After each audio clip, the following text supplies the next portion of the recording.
여러분 안녕하십니까? 광주 MBC 뉴스투데이 시작합니다. 먼저 오늘의 주요 뉴스입니다. 담양군이 순창군과 함께 호남 최초 경마공원 유치에 나섰는데 사행성 논란 등 풀어야 할 과제가 많습니다. 정부의 석유화학산업 구조 개편 방침 속에 여수산단 주요 기업들의 나프타 분해 시설, NCC 설비 통합 가능성이 거론되고 있습니다. 광양시의 국보인 쌍사자석 등을 광양으로 되찾아오자는 지역 연구가 활발하게 진행되고 있습니다. 새만금 국제공항 기본계획은 객관성과 합리성이 결여된 정책으로 취소해야 한다는 법원의 1심 판단이 나왔습니다. 담양군이 전북 순창군과 손을 잡고 호남 지역 최초로 경마공원 유치에 나섰습니다. 담양에는 말 관련 체험시설을, 순창에는 경마장을 조성하겠다는 건데요. 지역 경제에 새로운 활력을 불어넣을 것으로 기대되지만 사행성 논란 등 풀어야 할 과제도 적지 않습니다. 보도에 김영창 기자입니다. 산줄기를 경계로 불과 600m 정도밖에 안 떨어져 있는 담양군과 순창군. 이 산 일대를 중심으로 두 개의 군이 경마공원 유치에 뛰어들었습니다. 총 부지 390만 제곱미터에 담양에는 승마장과 목장 등 체험시설을, 순창에는 경마장 등 종합시설을 짓겠다는 계획입니다. 서울 과천 경마장의 택지 개발 사업으로 경마공원 이전이 불가피해졌고 새 정부의 공공기관 2차 이전 논의도 본격화되면서 한국마사회가 이전을 할 수 있기 때문입니다. 경마공원을 유치하면 6,500개의 일자리와 매년 1,000억 원의 지방세 수입 효과 등이 기대됩니다. 특히 경마장에서 나오는 이익금은 담양군과 순창군이 절반씩 나눠 갖기로 했습니다. 현재 서울과 제주, 부산, 영천 등 4개 지역에 경마공원이 조성돼 있습니다. 인구 소멸 지역인 순창이나 우리 군이 지역 활성화가 될 것 같고 그것으로 인해서 젊은이들이 좀 이유입되고 그런 효과를 기대하고 있습니다. 하지만 사행성 논란에 따른 반대 여론과 생태도시 이미지 훼손 등 풀어야 할 과제도 적지 않습니다. 또 김제와 남원 등 타 지역에서도 경마공원 유치에 뛰어들면서 지자체 간의 경쟁도 치열할 걸로 전망됩니다. 예방하거나 그거에 대해서 좀 대비하는 정책을 준비하자 이런 아이디어는 얘기를 할 수 있는데 자체가 지금 실현 가능성이 있는지 없는지도 지금 예측하기 어려운 단계에서. 때문에 담양군과 순창군은 호남 상생 협력 사업이라는 명분을 내세우며 정부와 정치권의 유치 필요성을 강조하고 있습니다. 두 지역의 미래 먹거리가 될 경마공원 부지 확정은 빠르면 내년 말쯤 결정될 예정입니다. MBC 뉴스 김영창입니다. 이번 주 기온이 오르면서 낮 최고 기온이 30도를 웃돌겠습니다.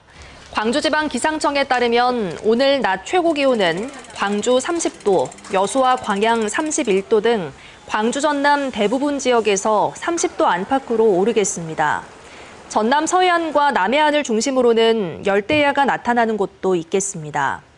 오늘 광주 전남 일부 지역에는 5mm 안팎의 비가 내리겠고 서해 남부 해상 등에는 돌풍과 함께 천둥 번개가 치는 곳도 있겠습니다. 내일은 최대 40mm의 소나기가 예보돼 있습니다.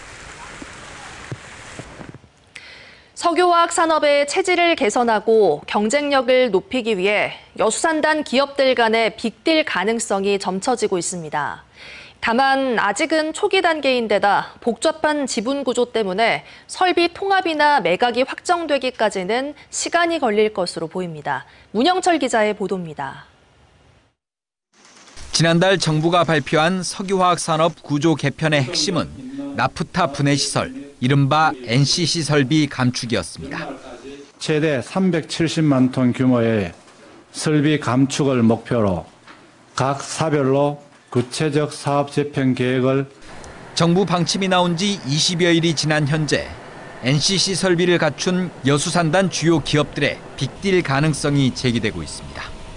국내 에틸렌 생산 능력 2위와 3위의 롯데케미칼과 여천 NCC 간에는 설비 통합 전망이 나왔고 LG화학은 NCC 공장을 GS칼텍스에 매각한 뒤 합작법인을 설립해 공동 운영하는 방안을 GS 측에 제안한 것으로 알려졌습니다. 하지만 단기간에 결론이 나기는 어려워 보입니다. 여천 NCC의 경우 한화솔루션과 DL케미칼이 각각 절반씩 지분을 갖고 있어 이해관계가 복잡하기 때문입니다. GS 칼텍스 역시 내부적으로 NCC 설비 인수를 결정한다 해도 지분의 50%를 보유한 미국 쉐브론사의 승인을 받아야 합니다. 무엇보다 설비 통폐합 안에 대해 업체 간에 실질적인 논의가 이루어지고 있는 단계는 아닌 것으로 알려졌습니다. 아직까지는 피해가려고 하는 노력도 좀 하는 것 같고 10월 되면 정부가 비공식 개입하지 않겠느냐. 한편 석유화학 산업의 수익성 지표인 에틸렌 스프레드는 올해 초 1톤당 158달러에서 최근 210달러대까지 상승했습니다.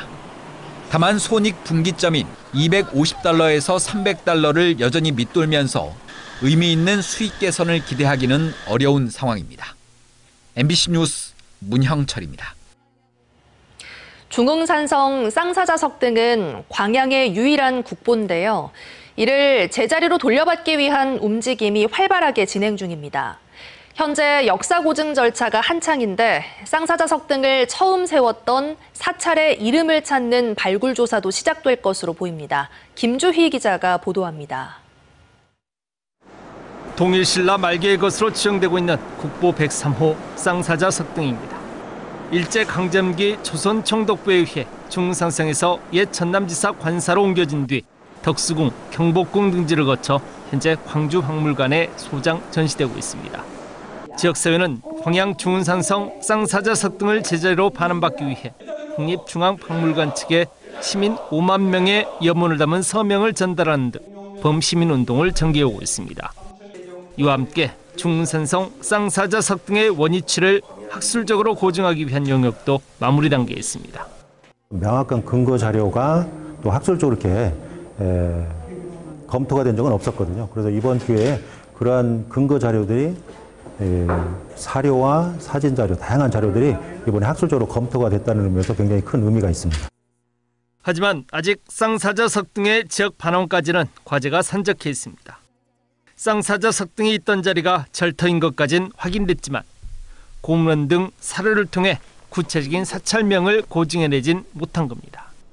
광양시는 사찰명, 석탑, 석 등의 공간적 관계 등을 더욱 구체적으로 고증하기 위한 발굴 조사에도 조만간 착수할 계획입니다. 발굴 조사가 완료가 되면 거기서 단초가 나올지도 모르겠다는 희망을 가지고 기대를 가지고 지금 준비를 하고 있다는 말씀드리겠습니다.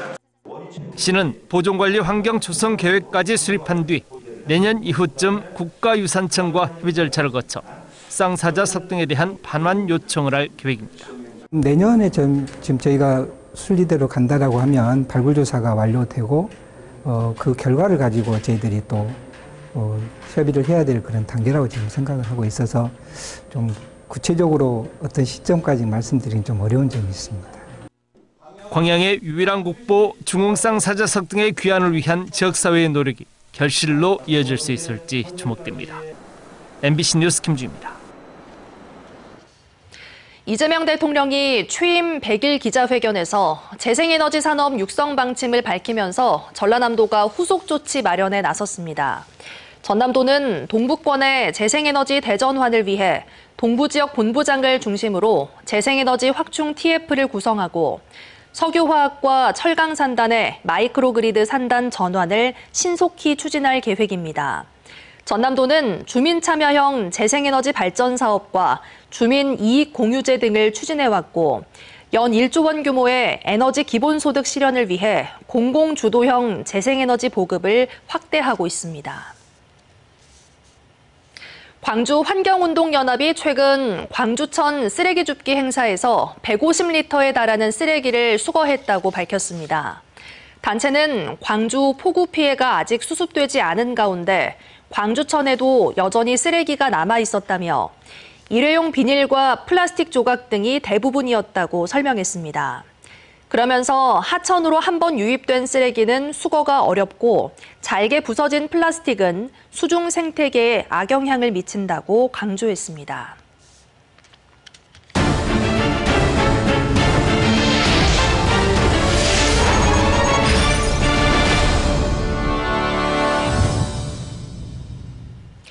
기후위기 시대, 농업용 저수지의 안전과 관련해 우려가 많은데요. 공교롭게도 농업용 저수지는 전국에서 가장 가난한 곳에 밀집해 있습니다. 재정 자립도가 낮은 지자체의 힘만으로는 기후변화에 대응하는 게 역부족인 게 현실입니다. 보도에 박종호 기자입니다. 경북과 전남, 전북과 경남 등 C등급 이하 저수지가 몰린 지역은 하필이면 재정 자립도가 낮은 지역들입니다. 전국 광역자치단체의 평균 재정 자립도는 48.6%지만 이들 지역은 대부분 30% 안팎. 가난한 지역일수록 저수지가 많고 위험한 저수지도 더 많다는 얘기입니다. 전국 17,000여 저수지 가운데 80%를 이처럼 산림이 열악한 자치단체가 관리하고 있습니다. 하지만 저수지를 관리하는 공무원은 전국에 3,300여 명뿐. 지자체 관리 인력이 인당 4개의 저수지를 담당하고 있는 모양새인데 면적과 규모 등의 편차를 감안하면 만만한 상황은 아닙니다. 그나마도 재난 상황에 감당해야 할 책임이 크다는 인식 때문에 농업시설관리부서는 기피부서가 된 지 오래입니다. 실질적으로 좀 어렵죠. 혼자 현장을 다 직접 보고 막 해야 되는데 다른 가중적인 업무들이 있다 보니까. 육안 관찰에 의존하는 저수지 안전진단 방식에 대한 고민도 큽니다. 집안 침하나 내부 균열 같은 구조적 약점을 실시간으로 파악하기가 어렵고 결국 비가 오기 전 구조적 손상이 겉으로 드러난 이후에야 문제가 인식되는 구조라는 겁니다. 이런 시설이 도시에 있었다면 저는 이걸 이렇게 그냥 두지는 않았을 거라고 봐요. 그런데 이게 농촌 지역에 그것도 인구가 드문 곳에 많은 시설들이 있다 보니까 오히려 점검을 하는 데서 소홀한 측면이 없지 않아 있고. 농어촌공사가 저수지 내부 강도를 측정하는 기술을 개발 중이지만 상용화까지는 더 시간이 필요한 상황. 결국 농업용 저수지의 안전은 운에 맡겨야 하는 수준에 내몰리고 있습니다.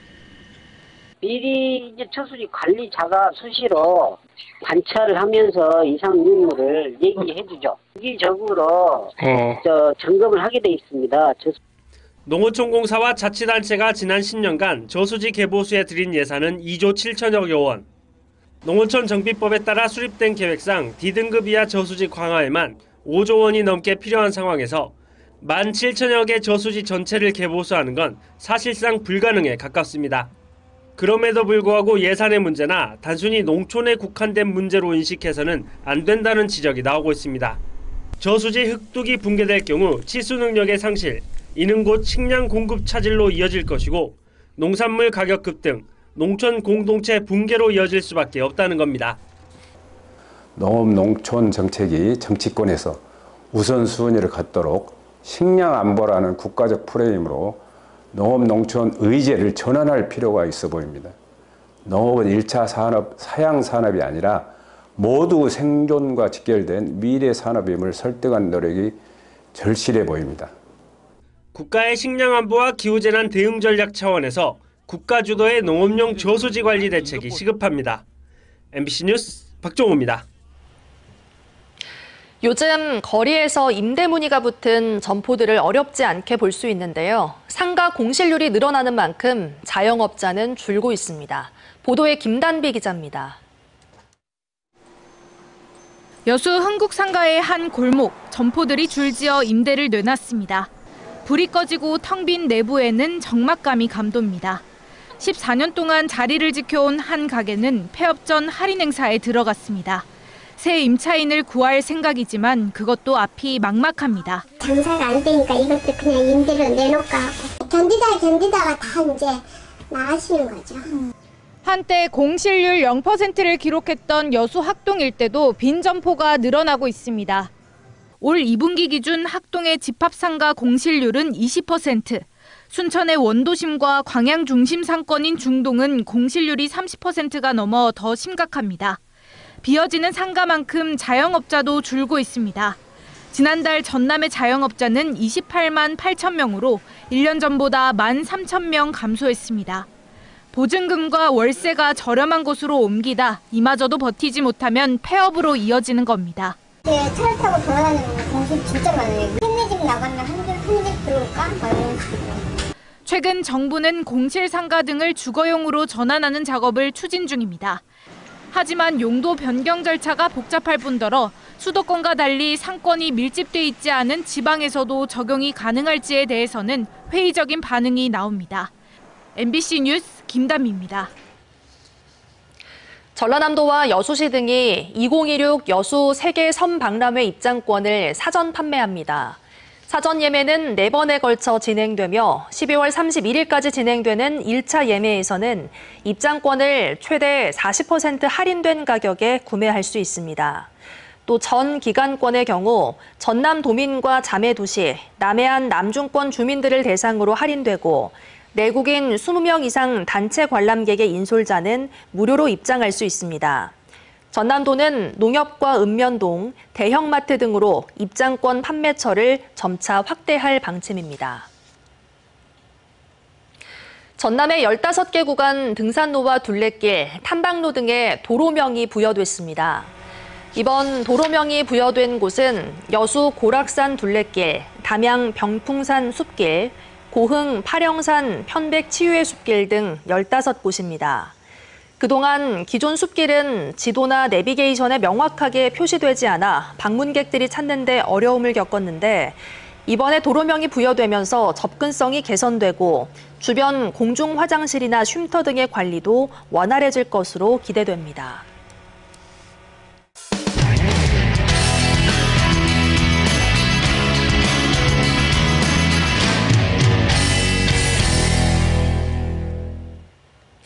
지난주 새만금 국제공항 기본계획과 관련한 1심 소송 결과가 나왔습니다. 재판부는 국토부의 새만금 국제공항 건설 계획이 잘못된 전제에서 출발했고 객관성과 합리성이 결여된 정책이라고 판단했습니다. 그간 공항 추진 취소를 촉구해온 환경단체와 시민들은 법원의 판단을 환영했습니다. 전주문화방송 정자형 기자입니다. 소장 접수부터 선고까지 약 3년이 걸린 새만금 국제공항 기본계획 취소 소송. 법원이 손을 들어준 쪽은 새만금 국제공항 기본계획을 취소해달라는 시민과 환경단체였습니다. 법원은 국토교통부가 기본계획 전 사전 타당성 평가 때 국제 규정에 따라 마땅히 해야 했던 새만금 등 공항 후보지들의 조류 충돌 위험을 평가하지 않았다고 지적했습니다. 이후 전략 환경 영향 평가에서 조류 충돌 위험도를 진행했지만 위험도를 의도적으로 축소했다고 지적했습니다. 더욱이 새만금 공항 부지의 조류 충돌 위험도는 다른 공항보다 훨씬 높은 상황이고 여건이 비슷하다고 예를 든 무안국제공항에서 지난해 말 여객기 참사가 일어났다는 점도 명시했습니다. 또 국토부가 제시한 조류 충돌 위험 저감 방안은 법정 보호종 조류의 서식지를 파괴할 수밖에 없어 조류 보호와 충돌 위험 저감은 어렵다고 봤습니다. 또한 공항 건설이 습지 보호 지역이자 유네스코 세계 자연유산인 서천갯벌에 악영향을 미칠 것이 뻔한데도 제대로 된 검토와 대책을 마련하지 않았다고 밝혔습니다. 재판부는 공항 설립 취지인 지역 균형 발전이라는 공익이 다른 가치와 기본권보다 중요해야 사업이 정당화될 수 있지만 현재 부지는 항공 안전성을 충분히 담보하기 어려워 생명권이 침해될 우려가 있다고 판단했습니다. 이렇듯 재판부는 생명, 안전, 생태적 가치가 결코 낮게 평가돼서는 안 된다고 밝히면서 새만금 국제공항이 비용 편익비, 즉 BC값이 1에 못 미치는 0.479에 불과하다며 사실상 경제성도 없다고 꼬집었습니다. 그러면서 재판부는 새만금 국제공항 건설이 타당하다는 국토부의 결론은 잘못된 전제에서 출발한 것으로 객관성과 합리성을 결여했다고 못 박았습니다. 그간 새만금 국제공항 기본계획 취소를 촉구하며 천막농성과 국토행진 등을 이어온 시민들과 환경단체는 이번 판결을 환영했습니다. 수라 갯벌 살아있다 신공항이 말이냐. 한편 법원은 전체 원고 1297명 중 법률상 소음 지원 대책 범위에 해당하는 지역에 살고 있는 단 3명에게만 원고 자격을 인정했습니다. MBC 뉴스 정자영입니다. 영상만 봐도 돈을 벌 수 있다는 광고, 우연히 한 번쯤 보신 분들 있을 텐데요. 손쉬운 부업과 알바를 미끼로 한 사기 행각일 가능성이 큽니다. 최근 기승을 부리고 있는데 갈수록 진화하는 사기 수법을 현행법이 따라가지 못하고 있습니다. 대전문화방송 김성국 기자가 취재했습니다. 한 소셜미디어에 올라온 부업 광고입니다. 집에서 라벨만 붙이는 간단한 작업만으로 월 600만 원을 벌 수 있다고 홍보합니다. 달콤한 문구를 본 20대 김모 씨도 연락했고 우선 동영상만 보고 인증사진을 보내면 건당 돈을 준다는 말에 참여했습니다. 호기심 반 기대 반으로 시작했다 김 씨가 진짜 부업이라고 믿게 되자 더 큰 돈을 벌 수 있다며 선금을 요구했습니다. 8만 원인가 그날 벌고 이게 되게 쉽다 이렇게 이제 생각을 하고 그때 이제 뭐 VIP 미션이라고 5만 원을 입금을 해서 자기들이 하라는 대로 이렇게 뭘 하면은 선금을 넣고 지시에 따라 대화방에 초대된 다른 팀원들과 미션에 참여하면 30%의 고수익을 보장한다는 겁니다. 5만 원으로 시작한 선금은 90만 원까지 늘었고 김 씨 실수로 실패했다며 위약금 내라거나 만회하라는 성화에 여러 차례 돈을 더 보내 결국 2천만 원을 잃었습니다. 부업을 신청하지도 않았는데 먼저 전화를 걸어오기도 합니다. 유튜브 채널 홍보팀인데요. 정상 볼 때마다 컴퍼니 현금 넣어드리고 있어요. 외부 메신저나 별도 앱으로 유도하는 것도 전형적인 수법입니다. 설치하라 그래가지고 그때 좀 의심스러운 생각이 좀 들어서 바로 검색을 해보니까 바로 사기인 걸 알았고요. 공공기관을 사칭해 대리 구매를 요구하는 노쇼 사기에 이어 부업 알바 사기까지 사기 수법은 갈수록 교묘해지고 있지만 현행법은 따라가지 못하고 있습니다. 현행법상 보이스피싱과 달리 신종 사기들은 즉각 계좌를 정지시킬 수 없어 수사기관도 어려움을 겪고 있습니다. 물품을 대리 구매하는 재화 공급이나 영상을 본 대가인 용역 제공을 가장해 범죄 계좌를 동결해 피해금을 돌려받을 수 있는 환급법 대상에서 제외되는 겁니다. 수사관들이 사건 사고 사실 확인원에 투자 사기나 금융 사기 아니면 로맨스 스캠 사기 등으로 표기를 하기 때문에 피해 구제 신청이 불가능한 상황이 발생을 하고 있습니다. 정부가 이달부터 보이스피싱 통합 대응단을 신설해 24시간 대응 체계를 마련했지만 부업이라는 가면 뒤로 위험한 덫을 놓는 신종 사기는 법망의 사각지대를 파고들고 있습니다. MBC 뉴스 김성국입니다. 경북 울진군의 한 농촌 마을에서 수돗물을 먹은 주민들이 설사와 복통을 호소하는 일이 있었습니다. 울진군은 주민들에게 수돗물을 마시지 말라고 권고했지만 식당과 민박 등 영업장에는 별다른 조치가 없어 감염병 확산 우려가 나오고 있습니다. 포항문화방송 장성훈 기자가 보도합니다. 울진군 덕구온천지구와 인접한 한 식당. 수돗물이 오염돼 영업을 중지한다는 현수막이 입구에 내걸렸습니다.